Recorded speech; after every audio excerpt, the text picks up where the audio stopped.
TED Talks are recorded live at the TED Conference and produced with WNYC New York Public Radio. This episode features Barry Schwartz, author of The Paradox of Choice. TED Talks are made possible through the support of BMW, where ideas are everything. Here's Barry Schwartz.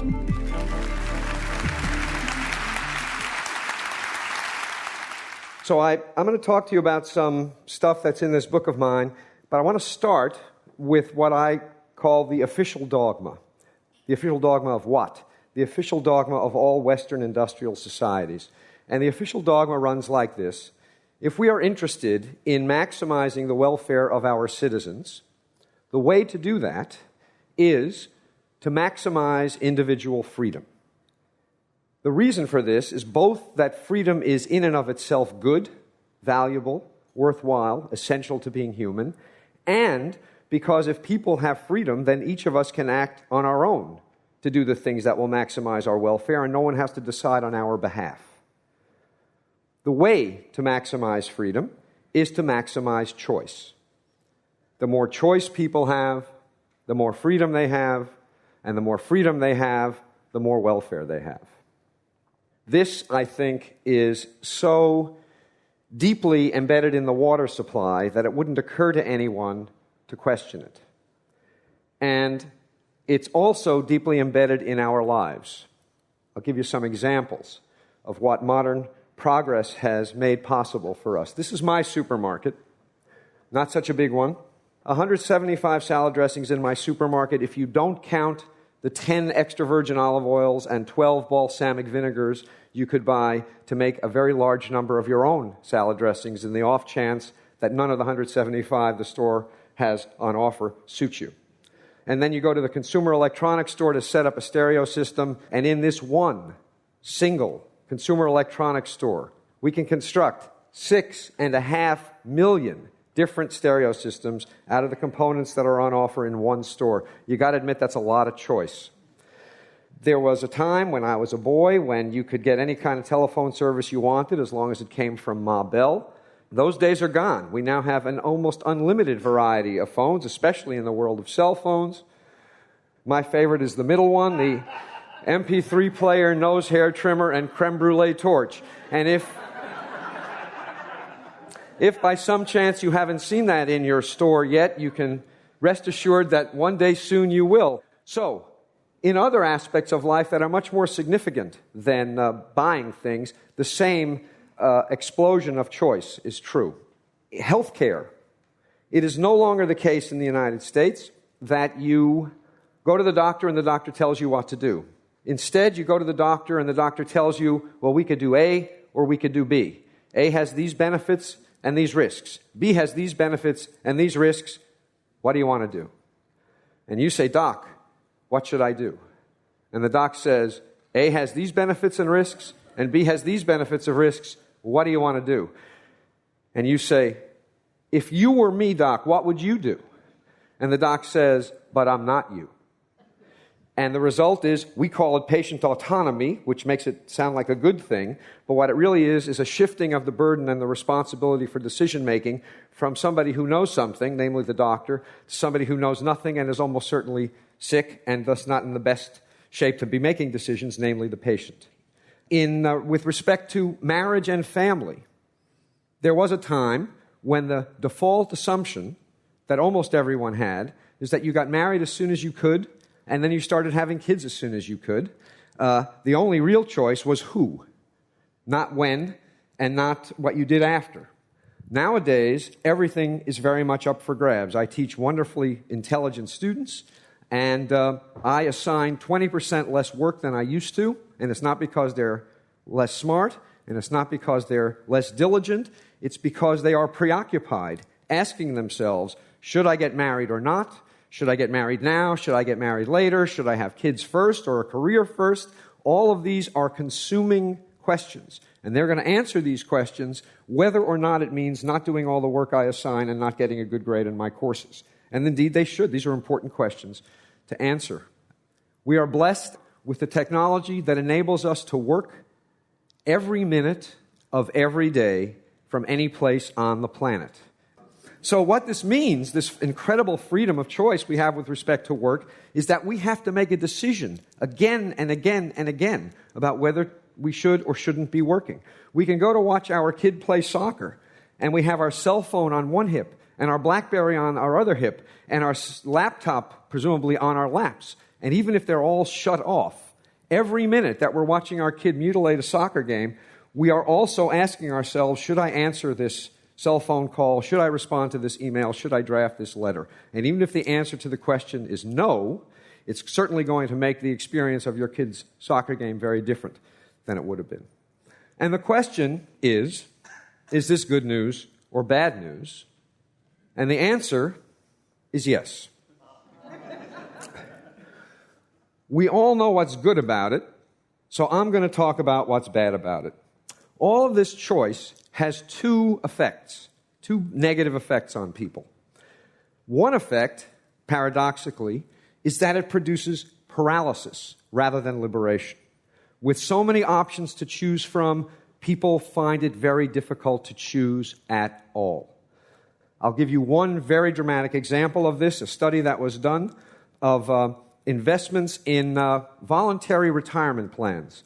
For every 10 mutual funds the employer offered, rate of participation went down 2%. You offer 50 funds, 10% fewer employees participate than if you only offer 5. Why? Because with 50 funds to choose from, it's so damn hard to decide which fund to choose that you'll just put it off till tomorrow, and then tomorrow, and then tomorrow, and tomorrow, and tomorrow, and of course tomorrow never comes.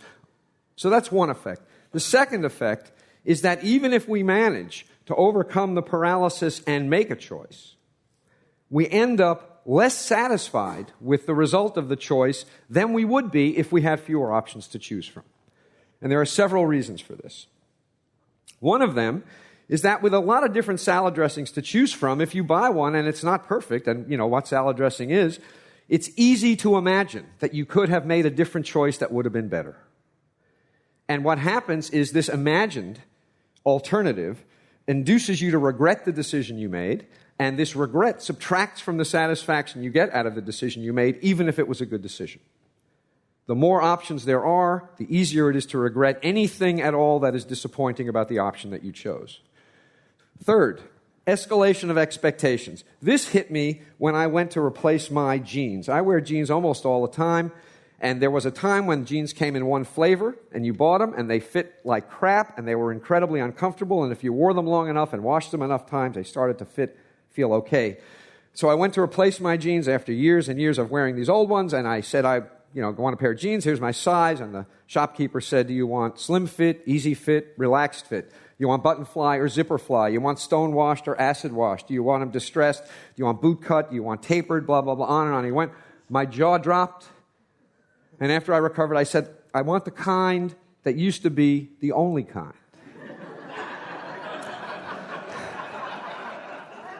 He had no idea what that was.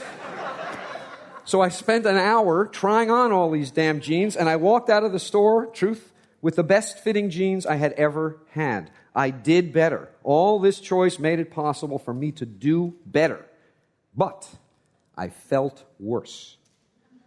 Why? I wrote a whole book to try to explain this to myself. The reason is... the reason I felt worse is that with all of these options available, my expectations about how good a pair of jeans should be went up. I had I had no particular expectations when they only came in one flavor. When they came in 100 flavors, damn it, one of them should have been perfect. And what I got was good, but it wasn't perfect. And so I compared what I got to what I expected, and what I got was disappointing in comparison to what I expected. Adding options to people's lives can't help but increase the expectations people have about how good those options will be. And what that's going to produce is less satisfaction with results, even when they're good results. The reason that everything was better back when everything was worse is that when everything was worse, it was actually possible for people to have experiences that were a pleasant surprise. Nowadays, the world we live in, we affluent, industrialized citizens, with perfection the expectation, the best you can ever hope for is that stuff is as good as you expect it to be. You will never be pleasantly surprised because your expectations, my expectations, have gone through the roof. The secret to happiness, this is what you all came for. The secret to happiness is low expectations. Finally, one consequence of buying a bad-fitting pair of jeans when there is only one kind to buy is that when you are dissatisfied and you ask why, who's responsible? The answer is clear. The world is responsible. What could you do? When there are hundreds of different styles of jeans available and you buy one that is disappointing and you ask why, who's responsible? It is equally clear that the answer to the question is you. You could have done better. With 100 different kinds of jeans on display, there is no excuse for failure. And so when people make decisions, and even though the results of the decisions are good, they feel disappointed about them, they blame themselves. Clinical depression has exploded in the industrial world in the last generation. I believe a significant, not the only, but a significant contributor to this explosion of depression and also suicide is that people have experiences that are disappointing because their standards are so high, and then when they have to explain these experiences to themselves, they think they're at fault. And so the net result is that we do better in general, objectively, and we feel worse. So there's no question that some choice is better than none, but it doesn't follow from that more choice is better than some choice. Now, as a policy matter, the thing to think about is this. What enables all of this choice in industrial societies is material affluence. There are lots of places in the world, and we have heard about several of them, where their problem is not that they have too much choice. Their problem is that they have too little. So the stuff I'm talking about is the peculiar problem of modern, affluent Western societies. And what is so frustrating and infuriating is that these expensive, complicated choices, it's not simply that they don't help. They actually hurt. They actually make us worse off. If some of what enables people in our societies to make all of the choices we make were shifted to societies in which people have too few options, not only would those people's lives be improved, but ours would be improved also. This is what economists call a Pareto improving move. Income redistribution will make everyone better off, not just poor people, because of how all this excess choice plagues us. So, to conclude, you increase paralysis and you decrease satisfaction. Everybody needs a fishbowl. This one is almost certainly too limited, perhaps even for the fish, certainly for us. But the absence of some metaphorical fishbowl is a recipe for misery and, I suspect, disaster. Thank you very much.